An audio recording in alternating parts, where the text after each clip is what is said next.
Je vais vous laisser déjà un petit peu faire un état des lieux de l'état d'esprit de nos entreprises en France et en particulier de celles que vous représentez qui sont très souvent la typologie des entreprises du TRV. L'état d'esprit en France. Alors, un vaste sujet, j'imagine, en ce moment. Surtout que, on va dire que l'actualité va répondre à la question. Alors déjà, j'aimerais remercier votre président, Jean-Sébastien, qui n'est pas là, je crois, là, il est sorti, mais le remercier pour l'invitation et aussi vous remercier pour le soutien pour ma candidature. Donc, j'ai été élu maintenant il y a 8 mois, mais la FNTV m'avait soutenu, donc merci beaucoup.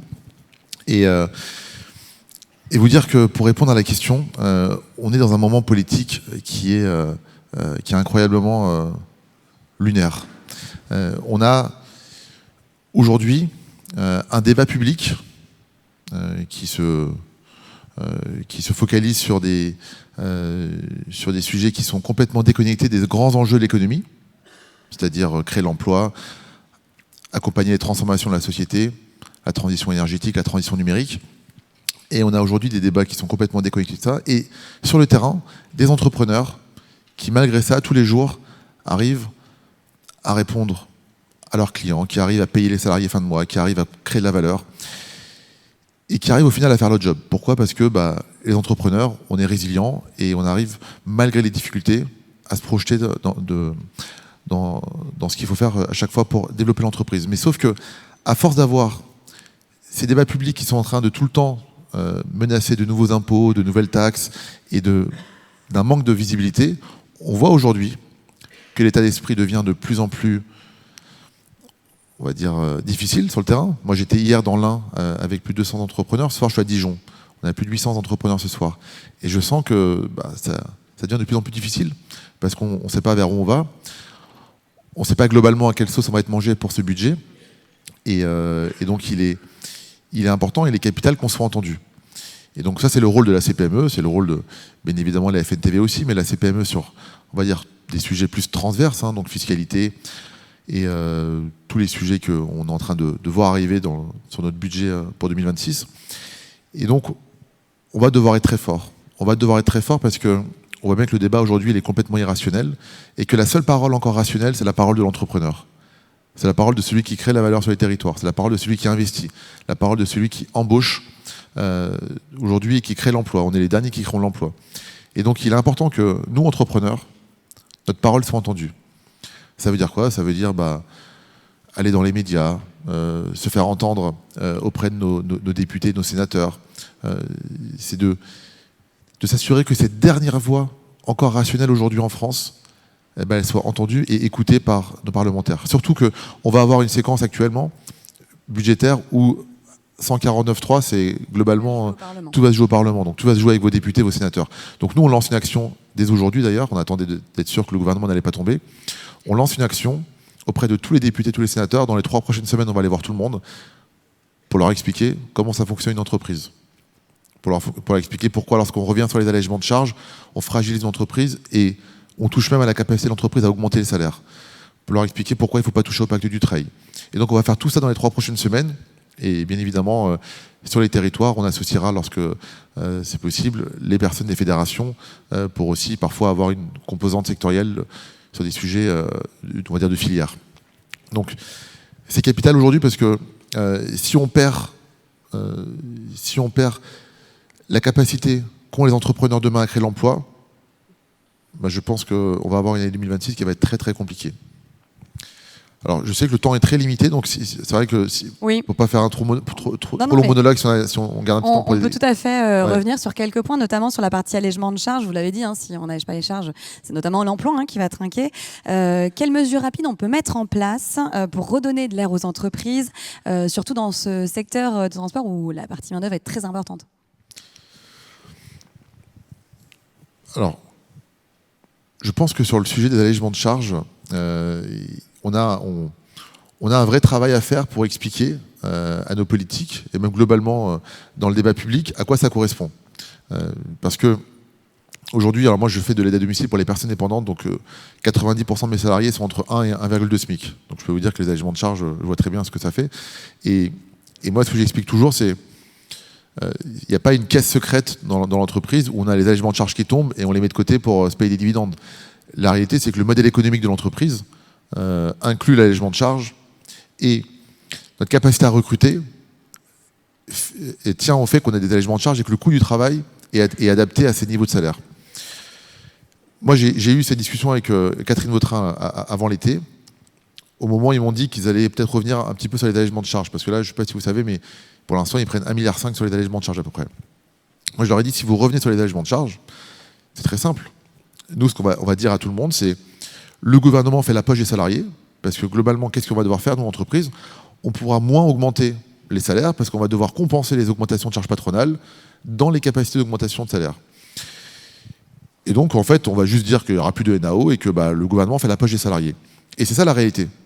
C'est que les allégements de charges aujourd'hui, ce n'est pas une aide aux entreprises.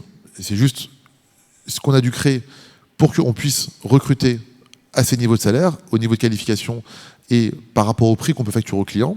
Sans allègement de charges, moi, dans mon métier, les prix augmentent de 50%. Comme les gens ne sont pas prêts à payer 50% de plus, ça pose problème. Donc, il n'y a pas une réalité parallèle où on peut ne pas avoir d'allègement de charges, on récupère 80 milliards et où, en fait, tout se passe bien. Non, en fait, la réalité, c'est que plein de prix vont augmenter. Il y a des métiers qui vont disparaître, ou en tout cas, il n'y aura plus de demande. Et à la fin, les consommateurs vont payer plus cher, le chômage va augmenter à ces niveaux de salaire, et à la fin, les 80 milliards qu'on paye, on va les perdre 2 fois avec les recettes fiscales qu'on n'aura pas.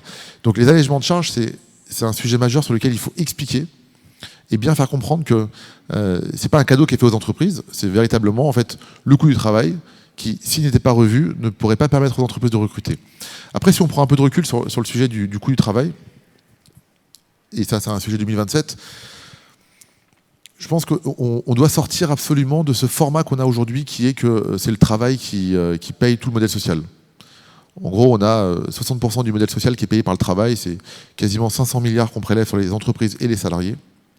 Et dans un monde ouvert aujourd'hui, dans un monde où on est en concurrence internationale et on veut où il y a moins de travailleurs en plus en France, on a plus de retraités, on a une population active qui diminue par rapport au reste de la population, on n'a pas le choix que de changer notre mode de financement du modèle social. Et donc aujourd'hui, ce qu'on va pousser pour 2027, et ce qu'il faut qu'on travaille collectivement, c'est comment on fait pour que les entreprises et les salariés financent moins le modèle social et qu'ils soient financés par d'autres, par la solidarité nationale par exemple. Ce qui permettra aux entreprises d'avoir plus de marge de manœuvre, aux salariés de gagner plus, parce qu'on a aussi un enjeu, nous, c'est que nos salariés gagnent plus. Ce qui permettra d'accentuer l'écart entre le travail et le non-travail, ce qui permet aussi de finalement revenir sur cette promesse républicaine qui était que par le travail, on peut s'élever dans la société. Quand il fallait 20 ans à une époque pour doubler de salaire, aujourd'hui il en faut plus de 40. Parce qu'on n'arrive plus aujourd'hui à permettre aux salariés de gagner plus. Pourquoi? Parce que tout le poids du modèle social repose sur l'entreprise et le salarié. Et donc 20 millions de Français payent pour 60 millions de Français un modèle social qui coûte de plus en plus cher. Et bien ça, c'est plus possible. Et donc il faut absolument que ces questions-là, on les adresse en 2027, tout en adressant le sujet majeur de l'efficience de notre modèle. Je vous donne un exemple, mais quand on met 100 € dans l'hôpital public, il y en a 30 qui vont pour l'administration, qui vont pour la gestion. En Allemagne, c'est 15. Juste si on arrivait à résoudre ça, c'est des dizaines de milliards qu'on récupère. Donc on a un vrai enjeu d'efficience et on a un vrai enjeu de revoir un peu le financement du modèle pour qu'il repose plus sur les salariés et les entreprises. Et ce qui permettra de sortir un peu du schéma d'allègement de charges aussi. Et c'est des propos aujourd'hui que vous allez porter donc auprès de nos parlementaires, on entend, auprès du gouvernement aussi. J'imagine que vous avez quelques difficultés aujourd'hui à avoir une stratégie claire avec l'instabilité politique qui est la nôtre, mais c'est la même chose pour les entreprises. Aujourd'hui, comment on peut avoir une feuille de route stratégique claire en tant qu'entreprise, vu l'instabilité, on ne sait pas ce qui va... Enfin, on parle justement du PLF qui est un projet, on a bien entendu projet de PLF qui va être amendé par les parlementaires, mais l'impact sur les biocarburants par exemple. Enfin, aujourd'hui, cette instabilité, est-ce qu'elle permet... Comment on arrive à avoir une feuille de route stratégique, économique claire quand on est une entreprise aujourd'hui dans ce monde? En France en particulier. Question très difficile. Oui, et puis vous avez 1 minute, donc c'est parfait. Non mais alors, ce qui est sûr, hier soir on me disait, en gros ce que je disais c'est que concrètement avant 2027, il faut accepter qu'on va être dans un contexte instable. Et j'ai pas de solution magique. Alors on se bat contre ça, mais il faut être conscient que jusqu'à 2027, on va être dans un contexte instable. Et ce que je disais hier, c'est qu'on a 2 moments. On a maintenant à 2027 et il faut préparer 2027 pour retrouver la stabilité. Et moi, ce que je dis actuellement au gouvernement, c'est nous, on ne demande même pas de... On a demandé une baisse de la CVAE, on l'a obtenue, donc on est plutôt content, mais en fait, là, le sujet, il n'est même plus d'avoir une baisse de la fiscalité actuellement. Il est juste de dire, ne mettez pas de nouvelles charges, de nouveaux impôts, et changez pas trop les règles pour l'instant, voire changez rien, et passer les 18 mois qui restent à simplifier, concrètement simplifier la vie des entreprises et la vie des Français, n'augmentez pas les charges, corrigez les abus lorsqu'il y en a. Moi, je pense que les arrêts maladie, là, il y a un sujet qui est majeur, il faut l'adresser. Donc, faites juste ça. N'allez pas sur des sujets trop politiques, parce que de toute façon, il n'y a pas de majorité pour avoir une vision politique partagée. Et déjà, on arrivera à avoir quelque chose de bien. Si on fait ça, on peut passer 18 mois avec une vision partagée, puisque on met les sujets compliqués de côté, retraite, santé et tout ça, on les met pour 2027, le temps qu'on ait une nouvelle élection présidentielle. Mais je pense que le vrai sujet, en effet, il est de convaincre qu'aujourd'hui, dans les 18 prochains mois, la seule chose que les hommes politiques doivent faire, c'est ne rien faire, quasiment. À part simplifier la vie des gens. Ok, le message s'est passé. Je pense que ça ne doit pas être difficile. Non, mais à part simplifier, c'est déjà très bien. Mais ce que je veux dire, c'est ne pas chercher à faire de révolution, dans un moment où, de toute façon, dès qu'on essaie de faire quelque chose, on voit bien que ça part dans tous les sens. Faire une révolution en ce moment, ça va être un petit peu compliqué. Enfin, en tout cas, faire des programmes de grande ampleur en ce moment, vu la situation et la division politique, ça va être quand même un peu compliqué, je pense. Mais effectivement, il y aura beaucoup de choses qui seront remises en 2027. Là, on l'entend. Merci beaucoup pour cette parole, mais on l'entend, c'est à la fois clair, c'est à la fois mobilisateur, et à la fois cette demande des entreprises qui, pour engager les transitions contre toute attente, ont besoin de stabilité aussi. Et c'était important de le rappeler. On a besoin d'entreprises solides et confiance. Merci beaucoup, Amir, pour cette intervention auprès de nous. Merci beaucoup. Désolé pour le moment un peu court, mais comme j'ai aussi un déplacement que je dois absolument faire. Je n'avais rien dit, j'ai même pas dit que c'était votre faute. Donc, non, mais merci. Je voulais vraiment être là, donc je me suis arrangé pour repasser à Paris pour venir vous voir, mais merci. Désolé de ne pas pouvoir rester plus longtemps. Merci d'avoir été là parmi nous. Cher président, je te remercie. Pour le temps consacré. Non, je t'en prie, mais je t'affiche du coup. Oui, il l'a déjà fait au début et il le fait à la fin. Non, je Tu n'étais pas là. Merci pour l'invitation. Désolé de ne pas pouvoir rester plus. Merci à tous et à très bientôt, j'espère. Merci à vous. Merci Amir. À très bientôt.